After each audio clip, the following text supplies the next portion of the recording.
Estamos con lo que habíamos adelantado, por supuesto. Catalina Droguer nos acompaña con el bloque Chile Sustentable. ¿Cómo estás, Cata? ¿Qué tal? Muy bien, ¿cómo están ustedes? Buenas tardes. Indignada a propósito de lo que había pasado en Osorno hace algunos días. Es profundamente lamentable todo lo que está ocurriendo ahí. Obviamente solidarizar con toda la comunidad de Osorno, porque el agua, que es este elemento vital para que se desarrolle toda la actividad humana, hoy día vive esa situación lamentable, como les decía, y que también se vincula con, imagínense, esto está pasando en Osorno. ¿Qué va a pasar cuando esto sea mucho más grande? La escasez de agua va a ser un tema, lo vamos a tener que vivir y vamos a tener que convivir con eso. Así que estos son llamados de atención también para entender lo que está pasando hoy día en nuestro planeta, y cuando falta el agua, por Dios que es un remesón. Sí, claro. Exacto. Adelante, Por eso el consumo tiene que ser sustentable también. Totalmente. De eso y de otras cosas. Así es, Precia, porque el comercio justo y hoy día hablar de una forma de relacionarnos de manera diferente viene a ser también un tópico imposible de no mencionar en este segmento del Chile Sustentable.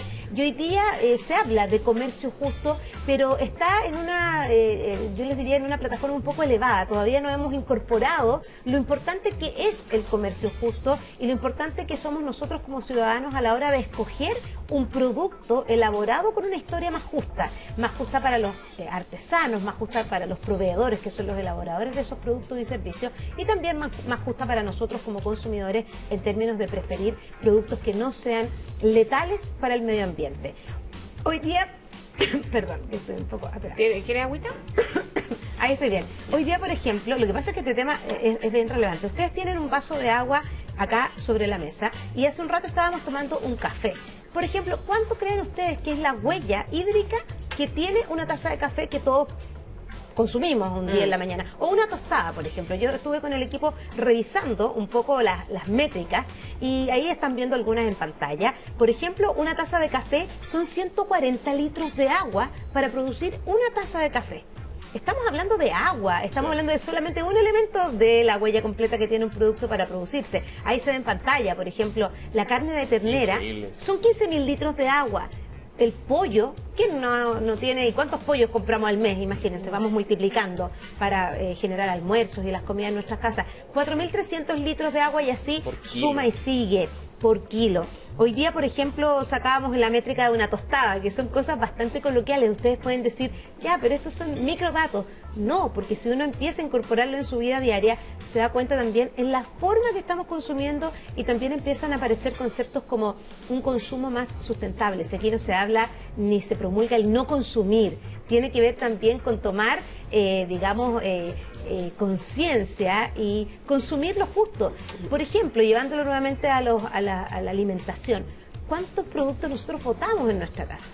Y que son productos que tienen una huella, por ejemplo, como la que estábamos describiendo recién, 1.000 y tantos litros de agua. Por ejemplo, Sebastián, tú que estás con ese lindo terno hoy día ahí, ¿cuántos litros de agua crees que hay detrás de un terno como ese? Ni idea, pierdo completamente las proporciones. Yo aquí lo anoté, 5.500 litros. No lo hagas sentir mal porque... No, pero sí, es lo mismo con nosotras, con estas chaquetas, con cómo estamos vestidas. Sacamos solamente la métrica de un terno, porque si lo multiplicamos, ¿cuántos ternos son los que tenemos colgados en la casa? ¿Cuántos realmente estamos ocupando?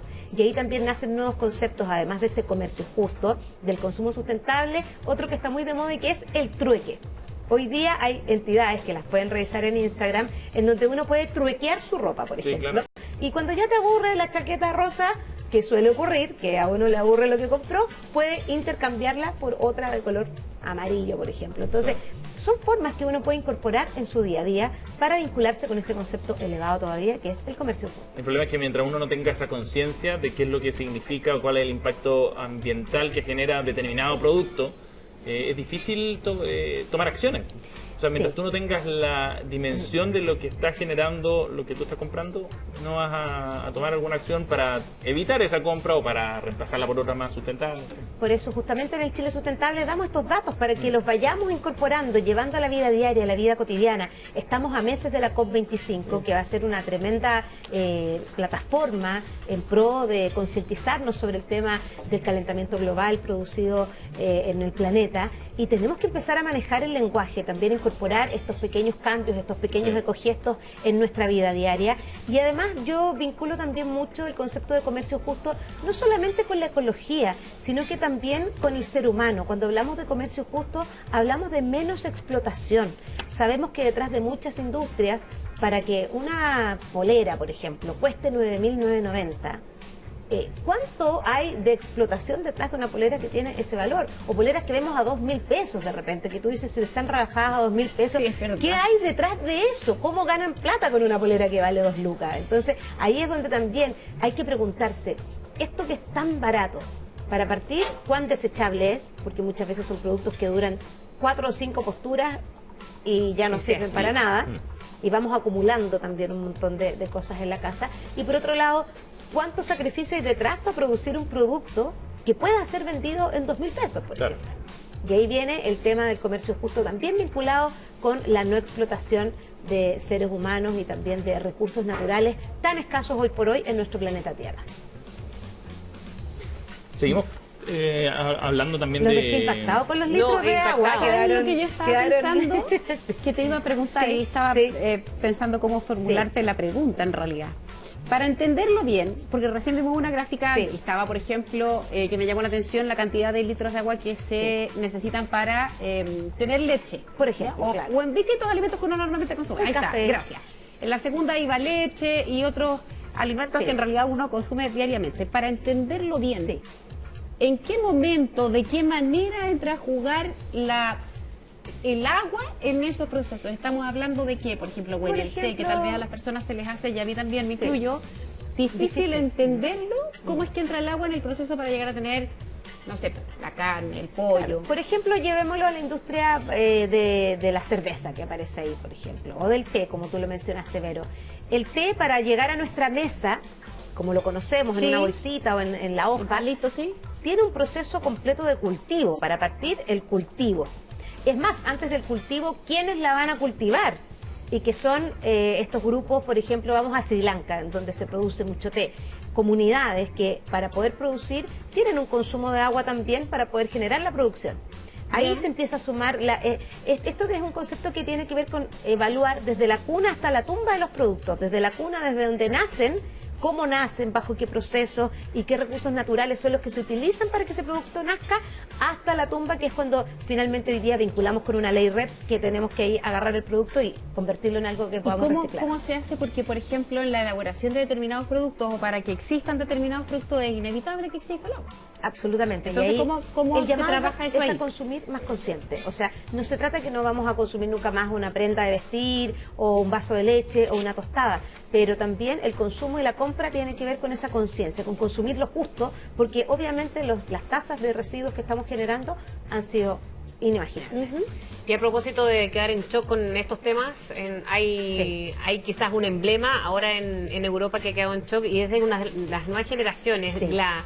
Greta Thunberg. Claro, la niña que se ha hecho conocida por manifestarse Sí, en contra ella es de una las autoridades. activista climática y que de verdad, Frecia, ha generado mucho impacto a nivel internacional. A su corta edad, ahí la Los estamos viendo en 16 pantalla, años, sí. son 16 años y se vivió hace pocas horas en un contexto en París un intercambio de opiniones bastante fuerte por parte de parlamentarios de extrema derecha de París, en donde ella se reunió en el marco del debate en la Asamblea Nacional en París. Ella fue invitada a esta actividad y muchos parlamentarios rehusaron asistir a la actividad donde Greta iba a generar una charla. Y fíjate que la evaluación que hicieron de ella y cómo la trataron fue bastante impactante. Por ejemplo, sin ir más lejos, Julian Auber dijo: no cuenten conmigo para aplaudir a una profetisa de pantalones cortos. Ella promueve, es la Nobel del miedo. Así la trató el diputado francés, sumado también a las declaraciones de Sébastien Chem, quien dijo y la llamó la Justin Bieber de la ecología. La verdad es que dichos bastante ofensivos también con respecto a la tarea y al trabajo que está haciendo Greta a nivel mundial, que más allá que te guste o no como personaje, viene a ser una chica que ha puesto en la palestra y ha llevado al mundo entero, porque a raíz de sus convocatorias hay muchas agrupaciones hoy día de jóvenes que están saliendo a la calle justamente a divulgar temas relacionados con el calentamiento global. Viene a ser ella un personaje respetable dentro del mundo de los activistas ecológicos, y la verdad es que el intercambio de palabras fue bastante fuerte, a lo que ella respondió diciendo: si no me quieren escuchar a mí, que yo soy una niña, escuchen a la ciencia. porque en la ciencia hay muchos estudios, incluso uno promulgado hace pocos días por la ONU, en donde decía que al mundo le quedaba muy poco tiempo si seguíamos actuando y consumiendo como lo venimos haciendo. Ella dice, y invitó a estos diputados y a estos parlamentarios europeos, no me escuchen a mí, escuchen a la ciencia, y además nos hizo un llamado a nosotros los periodistas también, y a los políticos, donde dice que por favor hablemos de este tema, y que no dejemos esto en manos de niños, que es como ella lo está visibilizando hoy por hoy. Mira, Un interesante. emblema, de todas maneras. Sin duda. Aunque no tiene ninguna lógica eso de no escuchar a los niños, ¿no? O sea, desacreditarlos solo porque sean niños. No Tal tiene cual, ninguna tal lógica. cual. Y fue denostado, fue como estos niños que están Por como eso. haciendo desorden. No tiene ningún sentido. Lamentable la situación. Gracias, Cata. Que esté muy bien. Chao, Gracias a Cata. ustedes. Chao, chao. Muy Buen bien. miércoles.